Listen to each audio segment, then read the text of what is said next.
अस्सलाम वालेकुम। दुरूद शरीफ पढ़ें।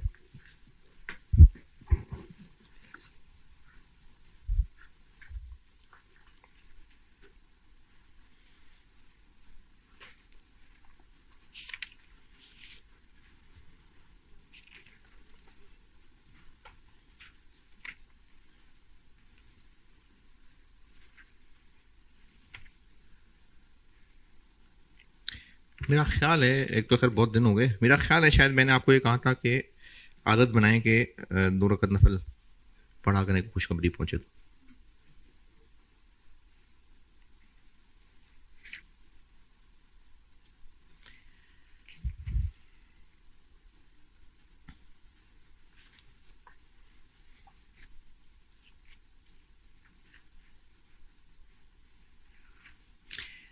अच्छा, ये ना पहले मैंने शायद कहीं सुनाई थी। जो इंसान होता है ना, वो दोनों में से किसी एक हालत में होता है। या वो खुशी आराम की हालत में होता है, या वो तकलीफ की हालत में होता है। और मोमिन का ये दो ही टेस्ट हैं, और उसमें उसका जो जवाब है वो या सब्र है या शुक्र है। अच्छा। अच्छा, ये भी शायद आपने बचपन से कहीं सुना ही हुआ है कि ये जो रोजा है ना, ये अल्लाह को बहुत पसंद है। और रमजान के रोजे तो चलो फर्ज है ही हैं, उसके अलावा वैसे ही नफली रोजे ये भी अल्लाह को बहुत पसंद है। और वो जो रोजेदार सब्र कर रहा होता है ना, ये अल्लाह को बहुत पसंद आ रहा होता है। मुश्किल काम लगता है। जैसे ये अभी तो चलो गुजर भी गया, ये 9 को रोजा रखते हैं अक्सर लोग। फिर इसके अलावा हर महीने की जो हमें बैद होते हैं वो रोजे हैं। फिर उसके अलावा पीर जुमेरात है, फिर ये मुहर्रम है। तो काफी सारे मौके हैं। उसके अलावा वैसे भी आप जितना भी नवाफिल रोजे रखना चाहें तो ये मुश्किल काम है, लेकिन एक बड़ा आसान काम है जो ना आम हालात में मिस हो जाता है। तो इसलिए ये काम की बात है, याद रह जाएगा आपको। इब्ने माजा 1764। सईदना अबू हुरैरा रज़ियल्लाहु अन्हु से रवायत है, नबी अकरम सल्लल्लाहु अलैहि वसल्लम ने फरमाया, खाना खाकर शुक्र अदा करने वाला, खाना खाकर शुक्र अदा करने वाला साबिर रोजेदार का दर्जा पा लेता है। तो ऐसे समझें कि जैसे कोई रोजा रख रहा है और उसको जितना रिवॉर्ड मिल रहा है, तो जो खाना खा के शुक्र अदा कर रहा है ना, वो भी बहुत रिवॉर्ड ले रहा है। तो खाना खाकर शुक्र अदा करने वाला, अगर अभी तक आदत नहीं है तो उसको आदत बना लें कि खाना खाकर शुक्र अदा करना चाहिए। खाना खाकर शुक्र अदा करने वाला साबिर रोजेदार का दर्जा पा लेता है।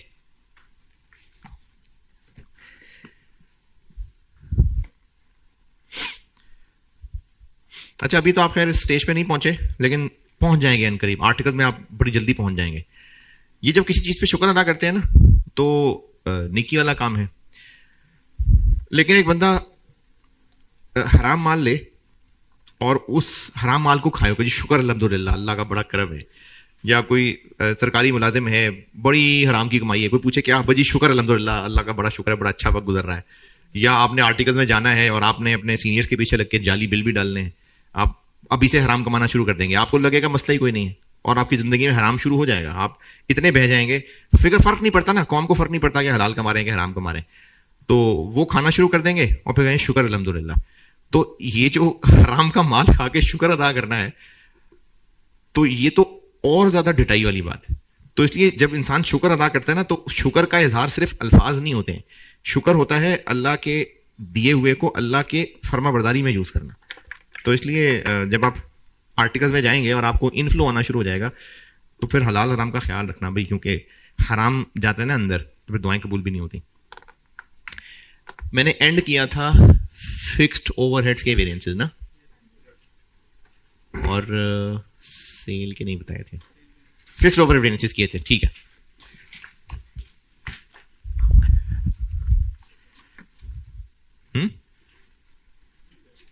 लाइक 64 नहीं है ना यार, ऐसे ना करें। 64 ही है।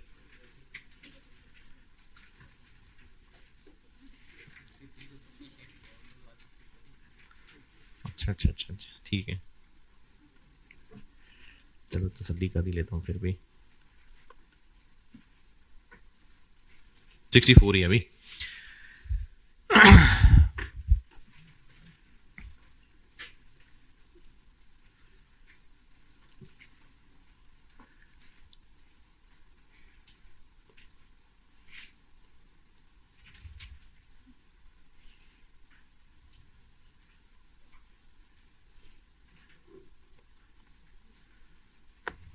सही है। दो तीन छोटे छोटे सेल वेरिएंसेस हैं और फिर पांच पेपर्स की करते हैं प्रैक्टिस। अच्छा, इन फार्मूलों के लिए ना आपको फार्मूले तो बेटे याद ही करने पड़ेंगे और इतना कोई मुश्किल काम नहीं है। आप जब सवाल बार बार कर रहे होंगे और उन सवालों को करते हुए फार्मूले पीछे से देखने की बजाय खुद रिकॉल कर रहे होंगे तो हो जाएंगे याद। कोई बड़ा मसला नहीं है फार्मूले याद करना। और किसी ने पूछा था कि हम इनकी प्रैक्टिस के लिए और सवाल, बड़ी प्रैक्टिस हो जाएगी, बहुत हो जाएगी। अभी जो आपको हर सवाल, हर फार्मूले के बाद सवाल कहा था करने को कि एक बार कैलकुलेटर में फिगर्स रखनी आ जाए, आप बेशक वही सवाल 3-3 दफा कर लें। अगर आपको कमी लग रही है वही 3-3 दफा कर लें सवाल। सेल वेरिएंस बताता हूं। मटेरियल प्राइस वेरिएंस का फार्मूला बताएं। Material price variance. अच्छा, कॉस्ट वेरिएंसेस खत्म, कॉस्ट वेरिएंसेस खत्म, सेल के वेरिएंसेस बताने लगा। कॉस्ट वेरिएंसेस खत्म हो गए, मटेरियल प्राइस वेरिएंस का फार्मूला।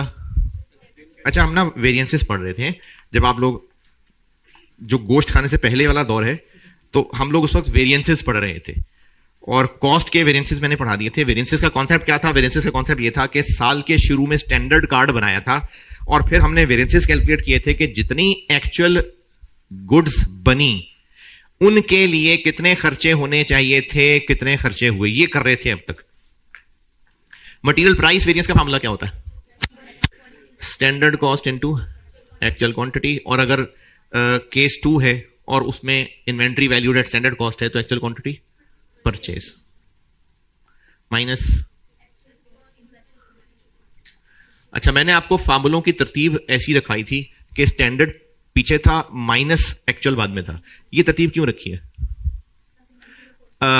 स्टैंडर्ड ज्यादा था, एक्चुअली कम खर्चा हुआ, तो अच्छी बात है ना, तो आंसर पॉजिटिव आ जाएगा। तो इसलिए इसको इधर रखा था ताकि स्टैंडर्ड ज्यादा हो, एक्चुअल कम हो, अच्छी बात है, तो आंसर पॉजिटिव आए। एक्चुअल ज्यादा हो, बुरी बात है, आंसर नेगेटिव आए। इसलिए तरतीब रखी थी। जितने किलो एक्चुअली खरीदे, कितने रुपए का एक खरीदना चाहिए था, कितने रुपए का एक खरीदा। सेल प्राइस वेरिएंस का फार्मूला क्या होगा? जितने यूनिट्स खरीदे, जितने बेचे, कितने रुपए का बेचना चाहिए था और कितने रुपए का बेचा। किताब नहीं, यहां इसको देख के सोचें, बताएं क्या फार्मूला। पहले अभी ना बताएं, पहले अपने आप को बताएं खामोशी से। पहले अपने आप को सब बता दें खामोशी से। चलें, बता दिया। फार्मूला क्या रखूं? स्टैंडर्ड प्राइस पीछे रखूं या एक्चुअल पहले रखूं? अब एक्चुअल माइनस स्टैंडर्ड करूं कि अभी भी स्टैंडर्ड माइनस एक्चुअल करूं? अब एक्चुअल पीछे रखूंगा क्योंकि अगर एक्चुअल ज्यादा हुई तो अच्छी बात है, आंसर पॉजिटिव आएगा। तो actual price into actual quantity sale minus standard price into actual quantity, ये होता है sale price variance. Sale price variance.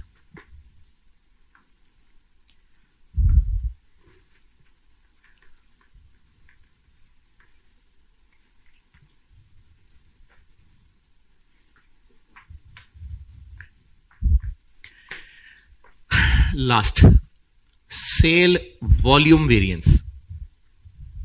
Sale volume variance समझाता हूं।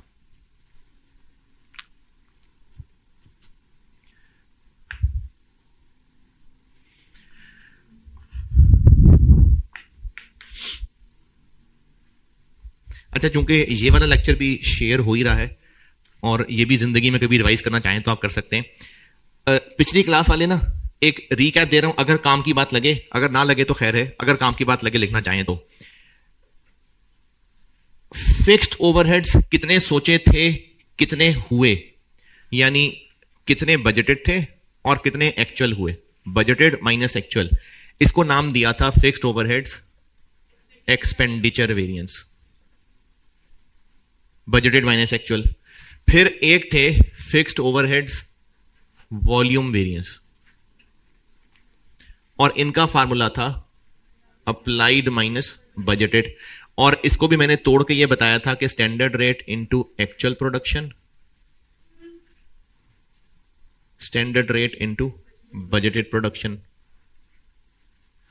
और ये दोनों टुकड़े हैं ओवरहेड्स टोटल कॉस्ट वेरिएंस का, जो कि है अप्लाइड माइनस एक्चुअल। और ये वही है जिसको बचपन में आप अंडर ओवर अप्लाइड पढ़ के आए हैं।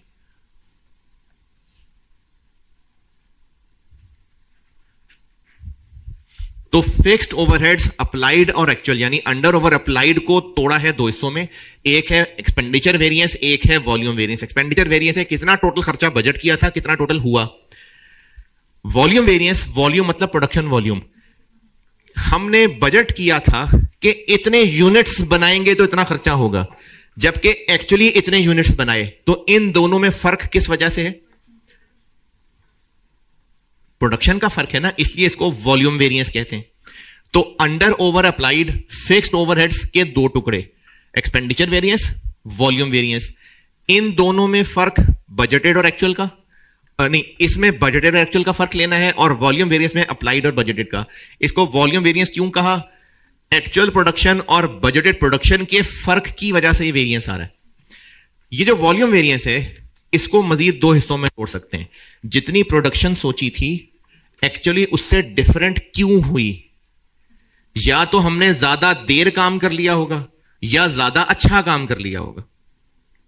बजटेड प्रोडक्शन से एक्चुअल प्रोडक्शन डिफरेंट क्यों हुई? या ज्यादा देर काम किया होगा, या ज्यादा अच्छा काम किया होगा। तो वो जो अच्छा काम है उसको मैयर कर रहा था एफिशिएंसी वेरिएंस, और ज्यादा देर काम कर लिया ये था कैपेसिटी वेरिएंस। कैपेसिटी वेरिएंस का फार्मूला था स्टैंडर्ड रेट इनटू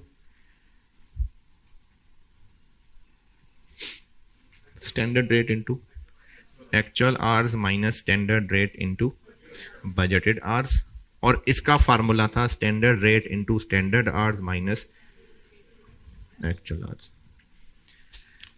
जितने घंटे काम करेंगे सोचा था, और असल में कितने घंटे काम किया, कितनी कैपेसिटी यूज करने का सोचा था, कितनी कैपेसिटी यूज की, कैपेसिटी वेरिएंस।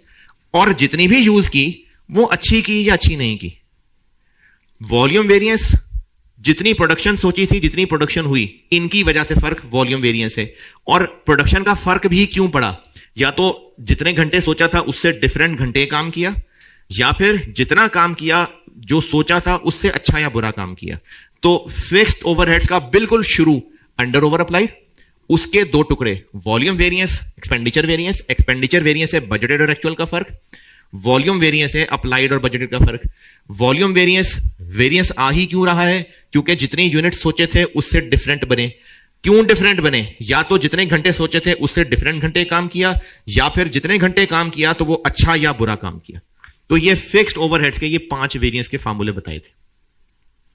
तो अगर ये दरख्त काम का लगे तो लिख लें, नहीं काम का लगे तो इग्नोर करें। अगर मेरे इस रिपीट करने से पिछली क्लास के किसी को कुछ सवाल रिजॉल्व हो गए तो अच्छी बात है, नहीं तो कोई बात नहीं, टाइम जाया हो गया, आइडल टाइम हो गया आपका।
अच्छा, अगर लिख ही रहे हैं तो मैंने इसकी एक और शक्ल भी लिखी थी, S R into budgeted hours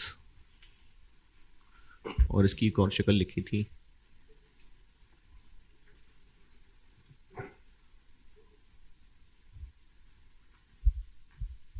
मैंने आर्स वाली शक्ल लिखी थी।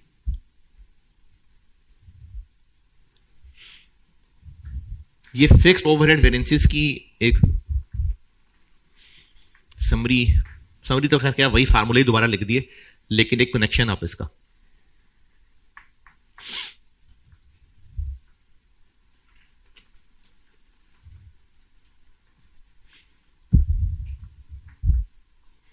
फिक्स्ड ओवरहेड्स का टोटल कॉस्ट वेरिएंस वही है जो मटेरियल कॉस्ट वेरिएंस और लेबर कॉस्ट वेरिएंस और वेरिएबल ओवरहेड कॉस्ट वेरिएंस था, कि जितने यूनिट्स एक्चुअली बने उनके लिए कितना खर्चा होना चाहिए था और कितना खर्चा हुआ। मटेरियल कॉस्ट वेरिएंस भी यही था कि जितने यूनिट्स एक्चुअली बने उनके लिए कितनी मटेरियल कॉस्ट होनी चाहिए थी, कितनी मटेरियल कॉस्ट हुई। लेबर कॉस्ट वेरिएंस भी यही था, जितने यूनिट्स एक्चुअली बने उनके लिए कितनी लेबर कॉस्ट होनी चाहिए थी, कितनी लेबर कॉस्ट हुई।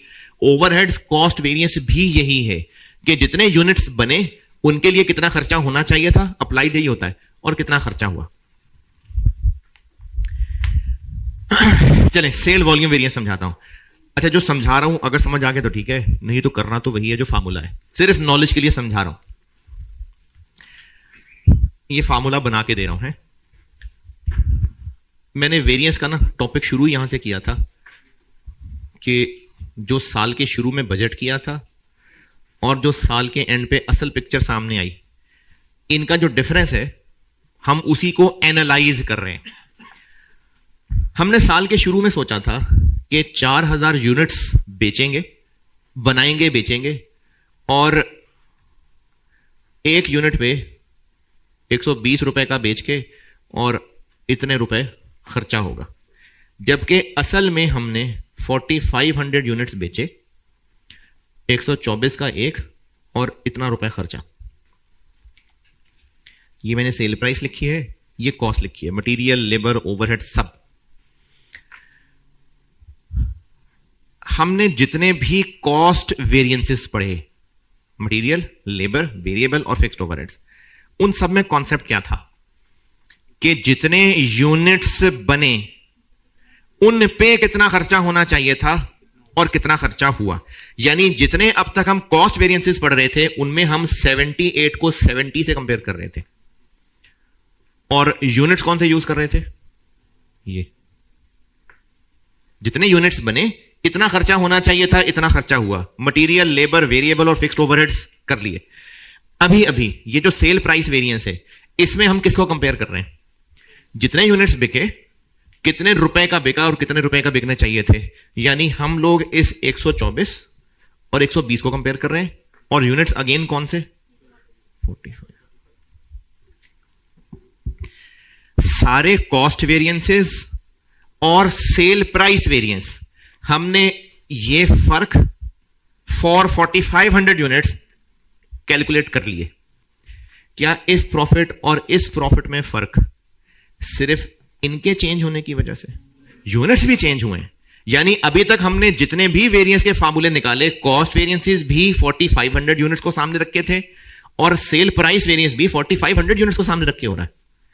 अब ये चीज इग्नोर हो रही है। जो 500 यूनिट्स ज्यादा बिके उनका भी तो फर्क पड़ा। हमने उन 500 यूनिट्स को अभी तक कंसिडर नहीं किया, तो हमने उन 500 यूनिट्स की सेल प्राइस और कॉस्ट कुछ भी कंसिडर नहीं की। पता नहीं क्या कहे जा रहा हूं। हम लोग बजटेड प्रॉफिट और एक्चुअल प्रॉफिट का फर्क कंपेयर कर रहे हैं, इसी मेहनत को वेरिएंस एनालिसिस कर रहे हैं ना। तो इन दोनों में फर्क इनकी वजह से भी है और यूनिट्स की वजह से भी है। अभी तक हमने जितने भी फार्मूले पढ़े कॉस्ट वेरिएंसेस के, हम कितने यूनिट्स ऑफ फिनिश गुड्स को यूज करते थे जो एक्चुअली प्रोड्यूस हुए, यानी 4500 यूनिट्स। सेल प्राइस में भी हम किन यूनिट्स को यूज कर रहे हैं? जो एक्चुअली बिके। तो हमारी अभी तक की मेहनत के अंदर हमने एक चीज फिलहाल इग्नोर रखी हुई है, जो यूनिट्स सोचे थे और जो यूनिट्स बिके उनका फर्क। तो इन 500 यूनिट्स के लिए कॉस्ट के वेरिएंसेस और सेल के अलग अलग वेरिएंसेस निकालने की बजाय नेट एक ही वेरिएंस निकलता है।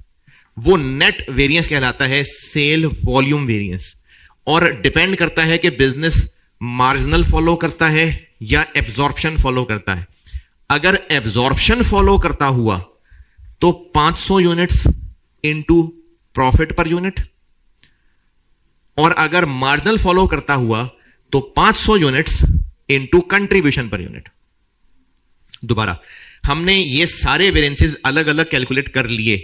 कॉस्ट के वेरिएंसेस जो कि इसको कंपेयर कर रहे थे फॉर 4500 यूनिट्स, और सेल प्राइस वेरिएंस जो कि इसको कंपेयर कर रहा है फॉर 4500 यूनिट्स।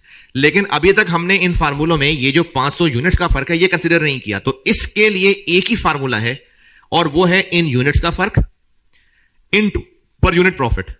अगर एब्जॉर्प्शन कॉस्टिंग फॉलो करता है बिजनेस तो प्रॉफिट पर यूनिट, और अगर मार्जिनल कॉस्टिंग फॉलो करता है तो कंट्रीब्यूशन पर यूनिट। और इन 500 यूनिट्स के लिए फार्मूला क्या बना ले, मतलब 500 यूनिट्स कैसे निकले?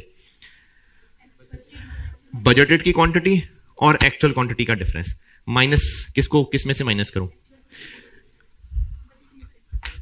हम एक्चुअल को पहले रखेंगे ताकि अगर एक्चुअल ज्यादा है तो आंसर पॉजिटिव आए। इस 500 यूनिट्स को मल्टीप्लाई करेंगे, अगर एब्जॉर्प्शन फॉलो होता है तो प्रॉफिट पर यूनिट से, और अगर मार्जिनल फॉलो होता है तो कंट्रीब्यूशन पर यूनिट से। सेल वॉल्यूम वेरिएंस के फार्मूले दोनों ही देख लें, बुक में सेल वॉल्यूम वेरिएंस के दोनों फार्मूले देख लें।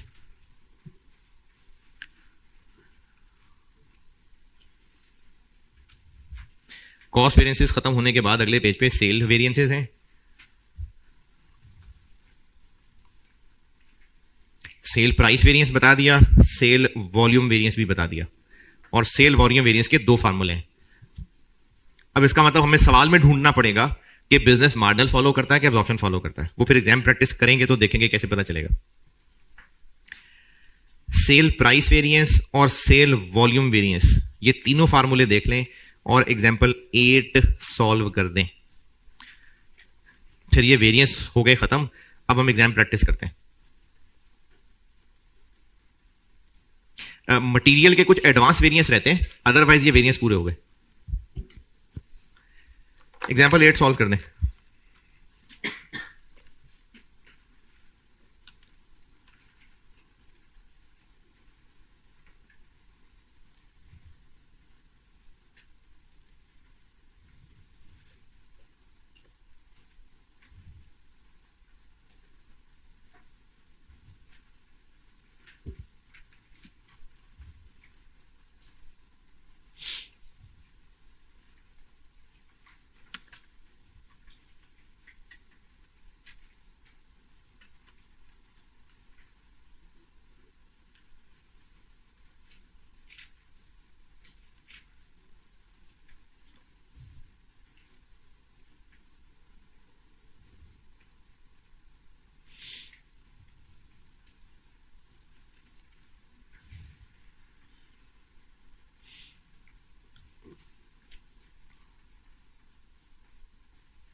हाँ जी, एग्जाम्पल 8।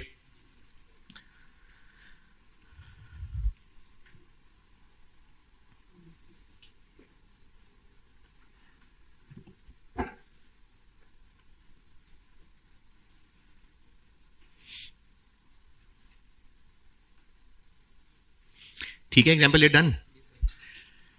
चले, एक मैंने गुलबर्ग में शायद नहीं बताए थे, जीटी में बताए थे गालिबन, और जीबी में भी बता दूंगा किसी दिन। इन्वेंट्री मैनेजमेंट के अलावा मैंने आपको सारे चैप्टर्स में से ना थ्योरी पोर्शन मार्क करवाया था। वेरियंस के चैप्टर में भी थ्योरी की कुछ चीजें मार्क कर लें। वेरियंस वाले चैप्टर में थ्योरेटिकली क्या टेस्ट होना इंपॉर्टेंट है वो बता रहा हूं। रजिस्टर के किसी एक नुक्कड़ पे कहा था लिखने को।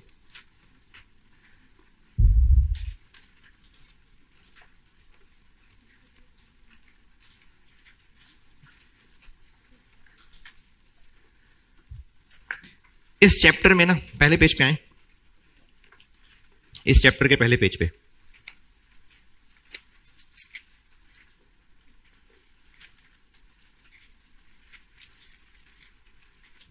इस चैप्टर के पहले पेज पे एंड पे एक लिखा हुआ है टाइप्स ऑफ स्टैंडर्ड।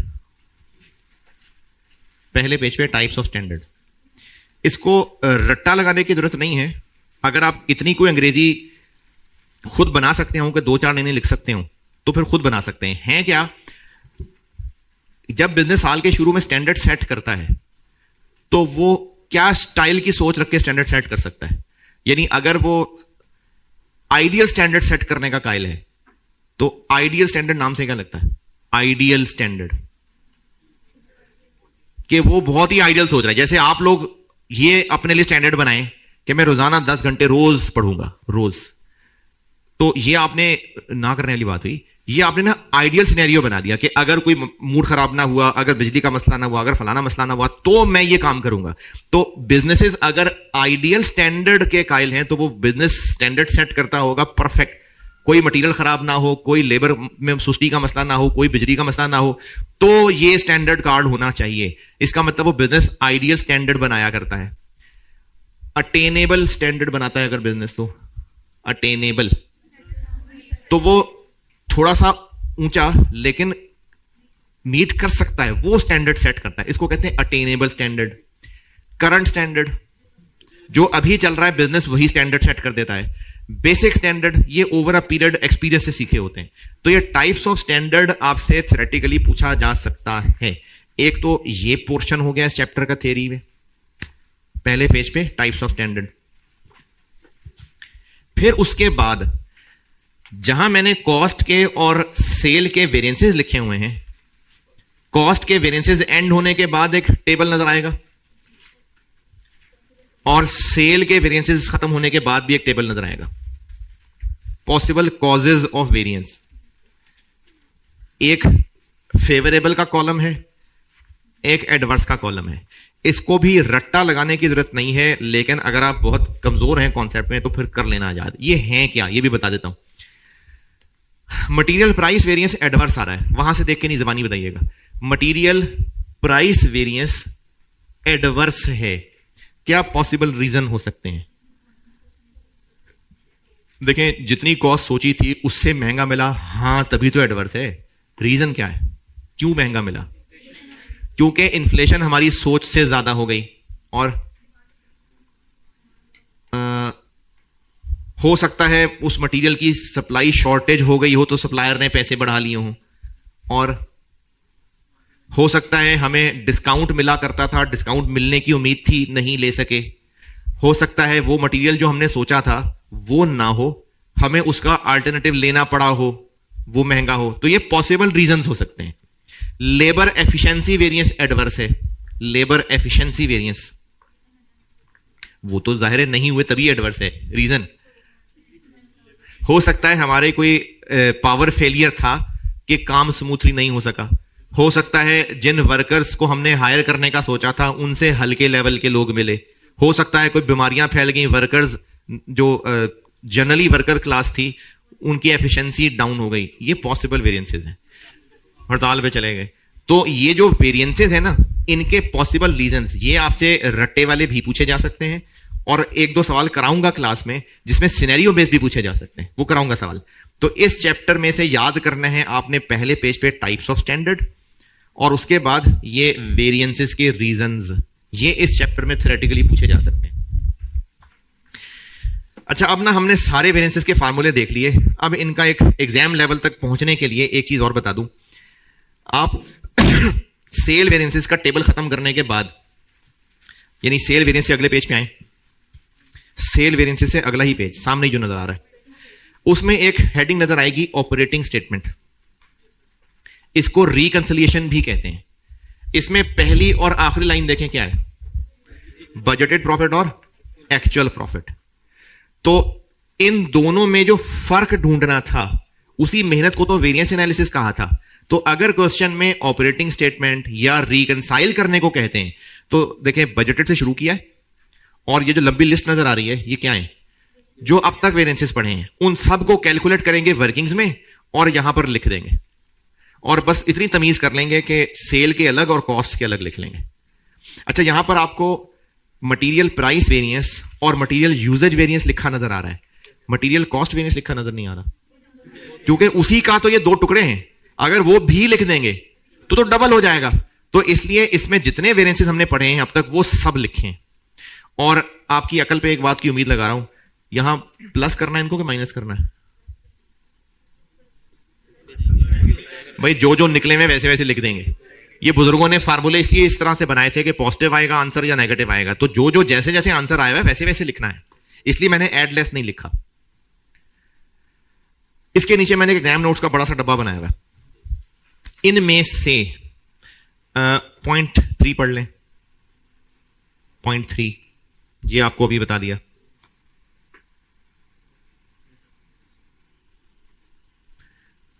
ठीक है, पॉइंट 4 भी पढ़ लें, ये भी पहले कर चुके हुए हम।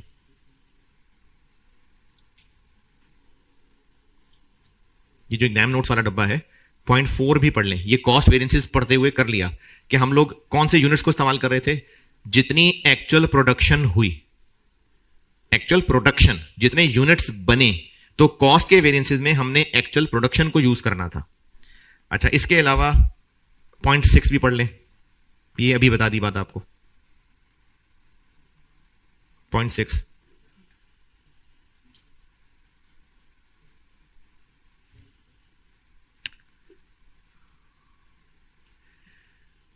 उसके बाद पॉइंट 1, ये ढीठ बच्चे खास तौर पे मैंने उनके लिए बोल्ड करके लिखा हुआ है। ये आप में से ना कुछ ढीठ बच्चे होंगे जो बार बार कहने के बावजूद, सुस्त बच्चे मौत पड़ती होगी काम करते हुए, वो कहेंगे हम स्टैंडर्ड कार्ड नहीं बनाते, बस जबानी जबानी कर लेंगे। उनसे सवालों में गलतियां होंगी, इसलिए मैंने पॉइंट 1 बोल्ड करके लिखा है। पॉइंट 1 पढ़ लें। स्टैंडर्ड कॉस्ट कार्ड बनाएंगे, उसके बाद वेरिएंसेस निकलेंगे हमसे। अगर स्टैंडर्ड कार्ड नहीं बनाया सोल्यूशन में, तो वेरिएंस निकालते हुए गलतियां करेंगे, इसलिए स्टैंडर्ड कार्ड बनाना है। चलें, बाकी पॉइंट्स बाद में बताऊंगा। आसान तरीन सवाल से शुरू करते हैं, और पास पेपर्स की प्रैक्टिस ही करनी है, यानी अगले 3 4 5 क्लासेस मैंने पास पेपर्स की प्रैक्टिस करानी है। तो आसान तरीन सवाल, इससे आसान सवाल मिल नहीं रहा था मुझे। आसान तरीन सवाल से शुरू करते हैं, और आप आ जाइए ऑटम 10, आखिर में होगा कहीं ऑटम 10।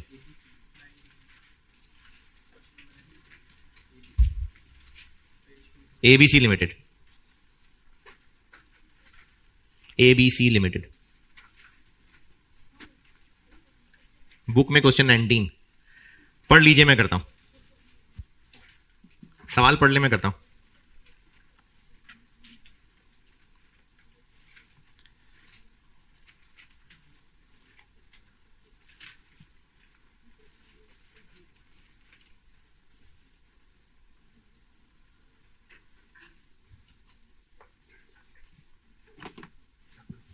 जी जी,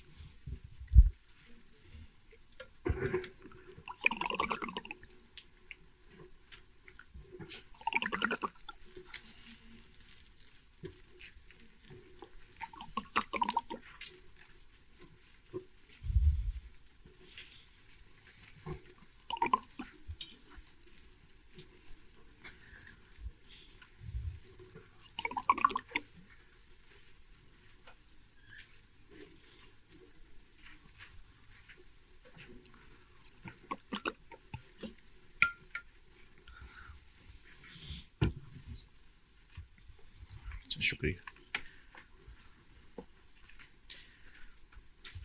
हाँ जी, छोटा सा सवाल है, नजर भर के देखेंगे तो पढ़ा जाएगा।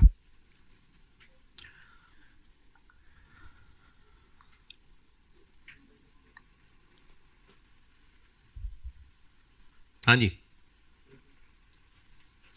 कैसे पता इस चैप्टर का सवाल है? रिक्वायरमेंट से पता चल रहा है कि बजटेड प्रॉफिट को एक्चुअल प्रॉफिट से रिकंसाइल करें यूजिंग रेलिवेंट वेरिएंसेस। और बिजनेस शुरू में ना 2-3 सवालों के जवाब हम खुद अपने लिए इकट्ठे किया करेंगे, बल्कि अभी फिलहाल एक सवाल, बिजनेस मार्जिनल कॉस्टिंग फॉलो करता है क्या एब्जॉर्प्शन कॉस्टिंग फॉलो करता है? अच्छा हाँ सॉरी, एक बात मिस हो गई, ये वापस वो एक चीज बताने भूल गया।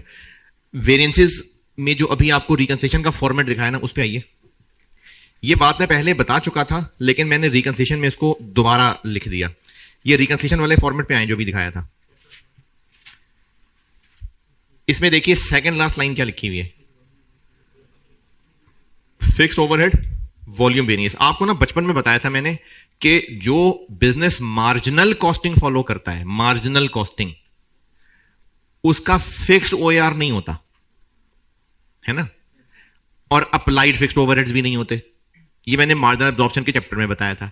फिर इस चैप्टर की पहली क्लास में बताया था कि स्टैंडर्ड कार्ड के अंदर फिक्स्ड ओवरहेड्स की लाइन ही नहीं होगी अगर नींद आ रही है, अगर बिजनेस मार्जिनल कॉस्टिंग फॉलो करता है। तो अगर बिजनेस मार्जिनल कॉस्टिंग फॉलो करता है ना, तो फिक्स्ड ओवरहेड वॉल्यूम वेरिएंस ही नहीं होता उस बिजनेस का। ये मैंने बोल्ड करके लिखा हुआ है इसके साथ। इस रिकंसिलेशन में देखिए मैंने बोल्ड करके लिखा हुआ है फिक्स्ड ओवरहेड वॉल्यूम वेरिएंस के साथ, कि अगर बिजनेस एब्जॉर्प्शन कॉस्टिंग फॉलो करता है तो ये लाइन है, मार्जिनल फॉलो करता है तो ये नहीं होगी। ये बात मैंने फिक्स्ड ओवरहेड वॉल्यूम वेरिएंस का जहां फार्मूला लिखा है, शायद वहां भी नोट बना के लिखी है। जहां फिक्स्ड ओवरहेड वॉल्यूम वेरिएंस का फार्मूला बताया है, देखें शायद वहां भी लिखा हो, शायद इन केस ऑफ हाँ मार्जिनल कॉस्टिंग फॉलो होती हो तो उस बिजनेस का फिक्स्ड ओवरहेड वॉल्यूम वेरिएंस होता ही नहीं है कैलकुलेट। ओके, चलें सवाल पे वापस। तो वेरिएंस का सवाल से पहचाना जाता है, रिक्वायरमेंट से क्लियरली पता चल जाता है। तो हमने खुद अपने आप से सवाल ये पूछना है इसमें ढूंढ के कि बिजनेस मार्जिनल फॉलो करता है कि एब्जॉर्प्शन। तो क्या फॉलो करता है, कैसे पता चल रहा है? या तो सवाल में क्लियरली बताया हुआ करेगा, या आपको ना ये स्टैंडर्ड कार्ड की इंफॉर्मेशन से आइडिया हो जाया करेगा। अब यहां पर पहली ही लाइन के अंदर ये जो लिखा है ना, company operates a standard costing system, हो सकता है लिखा होता company operates a standard absorption costing system, तो फिर बता देते। नहीं बताया। इस टेबल में देखें फिक्स्ड ओवरहेड्स, चौथी पांचवी लाइन है, ₹10 पर यूनिट। ये स्टैंडर्ड कॉस्ट कार्ड दिया हुआ है पहला टेबल, और उसके अंदर फिक्स्ड ओएआर आ रहा है। तो फिर बिजनेस क्या फॉलो करता है? एब्जॉर्प्शन। सवाल की प्लानिंग ये है कि रिकंसिलेशन रिक्वायर्ड है ना, तो तमीज ये है कि आप रिकंसिलेशन शुरू में बनाएं, बाकी सारे वेरिएंसेस वर्किंग। लेकिन बदतमीजी नहीं है अगर आप इसका उलट कर लें, कोई मसला नहीं। वेरिएंस सवाल के फ्लो में चलें, वेरिएंसेस निकाल लें, और जब सारे वेरिएंसेस निकाल लें तो आखिर में जाके हेडिंग दे दें रिकंसिलेशन, और आखिर में बना दें। दोनों बातें ठीक हैं। तो हम सवाल के फ्लो में चल लेते हैं। ऑटम 10, सबसे पहले क्या करना है? स्टैंडर्ड कार्ड बनाना है। बोल्ड करके लिखा था मैंने, स्टैंडर्ड कार्ड बनाना है। जिनको लग रहा है कि दिया तो हुआ है फिर भी बनाना है, क्वांटिटी, रेट और टोटल। अच्छा, जिनको लग रहा है ना दिया हुआ है, तो वो ना वेरिएंसेस में गलती कर जाया करेंगे। मटेरियल प्राइस वेरिएंस में, लेबर रेट वेरिएंस में, उसमें गलती कर जाया करेंगे।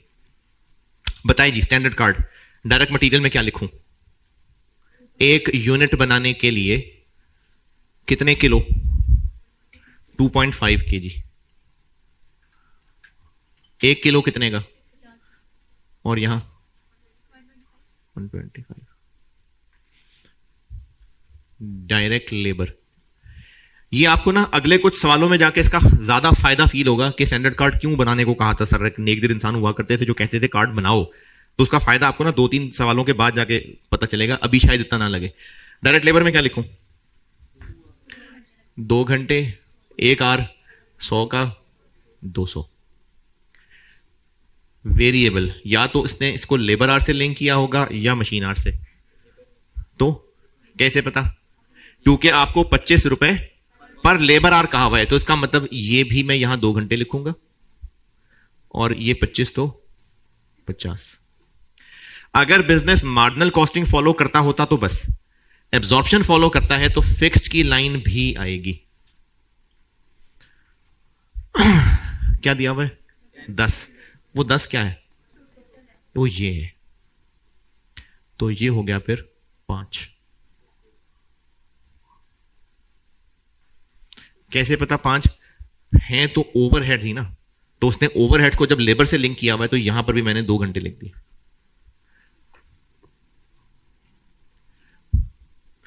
अगर सिर्फ कॉस्ट वेरिएंसेस पूछे होते तो बस बहुत है स्टैंडर्ड कार्ड, लेकिन सेल वॉल्यूम वेरिएंस भी निकालना है। कैसे पता निकालना है? रिकंसिलिएशन का मतलब है सारे निकालने हैं, तो सेल वॉल्यूम वेरिएंस की वजह से स्टैंडर्ड कार्ड थोड़ा सा एक्सटेंड करना पड़ रहा है। 28 और सेल प्राइस हमने क्या स्टैंडर्ड रखा हुआ है?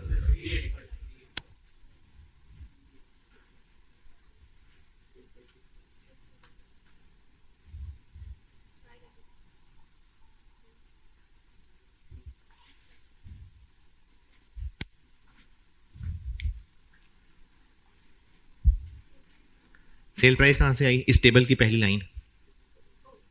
स्टैंडर्ड कार्ड, ये पहला टेबल स्टैंडर्ड कार्ड है, और इस स्टैंडर्ड कार्ड से अगर सिर्फ कॉस्ट वेरिएंसेस निकालने होते ना, नाम लेके पूछे होते तो बस ये बहुत था नीला नीला, लेकिन सेल जी प्रॉफिट निकाला है ना माइनस, चूंकि सेल वॉल्यूम वेरिएंस का फार्मूला क्या है? दोनों यूनिट्स का फर्क multiply by standard profit per unit, इसलिए मुझे यह भी साथ करना पड़ा। अगर बिजनेस मार्जिनल फॉलो किया करता तो फिर ये लाइन ना होती, और इसका टोटल जब 600 में से माइनस करते तो वो कंट्रीब्यूशन पर यूनिट आता। ये स्टैंडर्ड कार्ड है। तो वेरियस वाले सवाल में फर्माबरदार बच्चे भी और ढीठ बच्चे भी स्टैंडर्ड कार्ड बनाना है जरूर।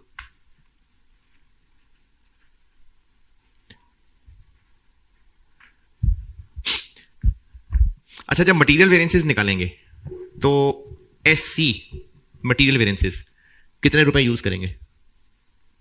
एससी मटेरियल वेरिएंसेस के लिए एससी 50 या 125।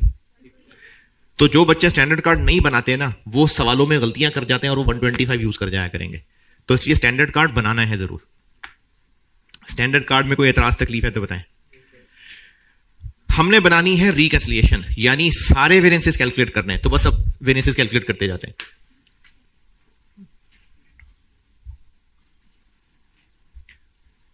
Cell price variance,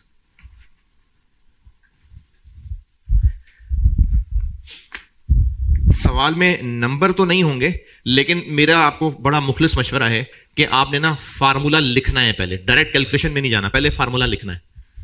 sale price variance का formula actual price into actual quantity sold minus standard price into actual quantity sold. Formula नहीं लिखेंगे तो फार्मूला कहां होगा फिर दिमाग में, और जब इतना सारा कुछ दिमाग में रखेंगे तो फिर सिस्टम जो है ना वो हीटअप हो सकता है, फिर हैंग हो सकता है। तो आप फार्मूले को पहले कागज पे लिखें, फिर एक एक करके चीजें सवाल में ढूंढें। तो इसलिए फार्मूला जरूर लिखें, क्योंकि कैलकुलेशन पेपर का प्रेशर होता है, भूल जाते हैं, इसलिए फार्मूला लिखना है सबसे पहले। लिख लिया, अब चीजें पूरी करते हैं। अच्छा, पहले मैं आपको ना लेबलिंग करके दे रहा था, तो ये लेबल भी कर लें। ये क्या चीज है? Total actual sales. Sale price variance में ये चीज जो लिखी नजर आ रही है आपको, ये actual total sales for the year है। चलें जी, बताएं फार्मूले में ढूंढें ये सारी चीजें। ये क्या है? 295 000 000। सेल दी हुई है ना आपको, क्वेश्चन में गिवन है, दूसरे टेबल में गिवन है। अच्छा, दूसरा टेबल ये क्या है? Actual for the month. ये एक्चुअल डाटा है, तो सेल्स के सामने आपको 295 मिलियन लिखा नजर आ रहा है, तो ये एक्चुअल सेल्स है। ये प्राइस का वर्ड सही नहीं है, सेल्स काफी है, ये प्राइस का वर्ड काट दें, सेल्स बस। माइनस ये क्या है जी 600 इनटू ये क्या है 480 288 क्या मैं आप बता रहे हैं तो मैं लिख रहा हूं तो खुद ही गलत बता के कि ये क्या कर रहे हैं आप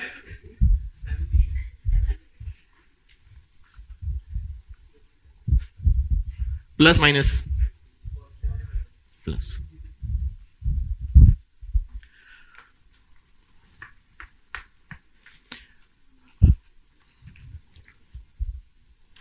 cell volume variance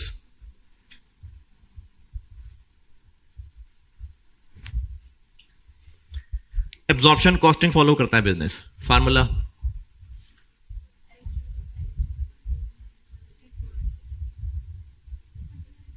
into standard profit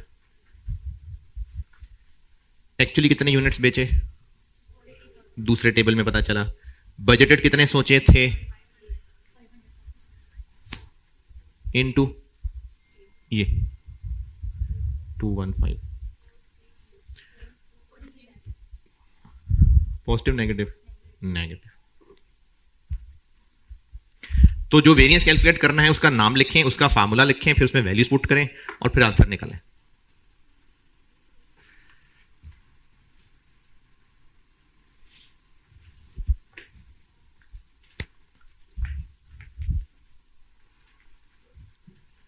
अच्छा वैसे मेरा तो गुमान यही है कि सारे समझदार हैं लेकिन फिर भी मैं अपनी तरफ से तो जिम्मेदारी पूरी करूं ना इसमें चूंकि सवाल में जो फिगर्स गिवन है वो रुपीज इन 1000 है और आपको टेबल में 295,000 लिखा नजर आ रहा है सवाल में है ना तो अगर कोई समझदार बच्चा ये कहे कि जी 295,000 बहुत है बस क्योंकि रुपीज इन 1000 है तो ये जरूर आप टेबल से देख के 1000 लिख रहे हैं लेकिन कैलकुलेटर को थोड़ी पता है कि आपके दिल में नीयत क्या है वो तो इसको कैलकुलेट करके देगा तो इसलिए अगर आपने ये 3 0 नहीं लिखे होंगे तो आपका वेरिएंस गलत आ जाएगा इसलिए वेरिएंस के फार्मूले में आई एडवाइस कि आप ना पूरी फिगर्स लिखें अच्छा एक बार आपने इसकी फिगर्स लिख ली और कैलकुलेट भी कर ली अब आप चाहें तो इसको 760 लगाने की बजाय ऐसे कर दें ठीक है कोई मसला नहीं लेकिन ऊपर फार्मूले में और कैलकुलेटर पे पूरा लिखना सेल वॉल्यूम वेरिएंस हो गया उसके बाद मटेरियल वेरिएंसेस पे आते हैं मटेरियल प्राइस वेरिएंस भूल भाल गए होंगे गोश्त खा के मत बज गई होगी तो मटेरियल प्राइस वेरिएंस का फार्मूला यह देखना पड़ता है कि केस 1 है कि केस 2 है केस 1 जितने किलो खरीदा उतने ही किलो यूज किया केस 2 जितने किलो खरीदा और जितने किलो यूज किया फर्क है तो केस 1 केस 2 पहचानना पड़ेगा जी नहीं है फर्क कहां है फर्क एक्चुअल डाटा में डायरेक्ट मटेरियल 950,000 केजी क्या है ये परचेज है यूज है तो परचेज किधर है नहीं है तो फिर यही है तो इसलिए केस 1 ही है वो स्टैंडर्ड क्वांटिटी है ना केस 1 और केस 2 की पहचान है कि जितने एक्चुअली किलो खरीदे और जितने एक्चुअली यूज हुए वो बराबर हो तो केस 1 है वो डिफरेंट हो तो केस 2 है ओपनिंग क्लोजिंग भी नहीं है फिर आपको बस 950,000 केजी लिखा नजर आ रहा है यही यूज है फिर यही परचेज होगा तो केस 1 है तो material price variance is equal to standard cost into actual quantity minus actual cost into actual quantity standard cost 1 kilo कितने रुपए का 50 इनटू एक्चुअल कितने किलो 950 माइनस यही एंड आंसर दिया हुआ है 55 मिलियन 750000 नेगेटिव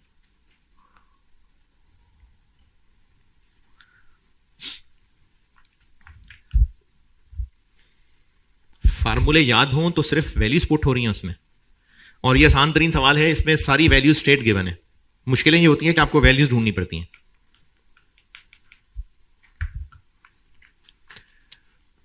मटेरियल यूसेज या मटेरियल क्वांटिटी वेरिएंस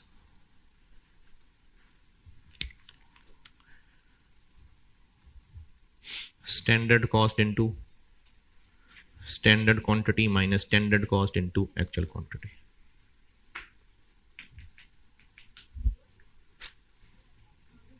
देखते, स्टैंडर्ड कॉस्ट 50 रुपए, SQ ये क्या होता है? अरे ऐसे याद रख लेते हैं सारा, वाह। मतलब इतने दिन में आपको भूला नहीं कि SQ स्टैंडर्ड क्वांटिटी होता है, शाबाश। SQ कैसे निकालते हैं? जितने यूनिट्स एक्चुअली बने उनके लिए कितने टोटल किलो लगने चाहिए थे, यानी actual production multiply standard card में लिखी हुई क्वांटिटी। SQ और SH कैसे निकालेंगे? Actual production into standard card वाली क्वांटिटी। तो एक्चुअल प्रोडक्शन कितनी है? एक्चुअल प्रोडक्शन वो तो सेल्स है, वही होगा नहीं, वही है इससे ऊपर वाली लाइन की वजह से। The company maintains, present indefinite tense, company maintains finish goods inventory 25,000 units. तो फिर साल के शुरू में भी इतने थे, साल के एंड पे भी इतने, इसलिए 480,000 यूनिट्स ही सेल्स हैं और वही प्रोडक्शन है। वरना अगर आपको फिनिश गुड्स की क्वांटिटी फर्क दी होती तो ये 480,000 यूनिट सेल है, फिर हम प्रोडक्शन निकालते। तो फिनिश गुड्स इन्वेंट्री सेम होने की वजह से प्रोडक्शन भी 480,000 यूनिट्स है। तो SQ क्या बना? 480,000 units into 2.5, 12 lakh kilo, minus SC 50 into actually कितने किलो? 950,000।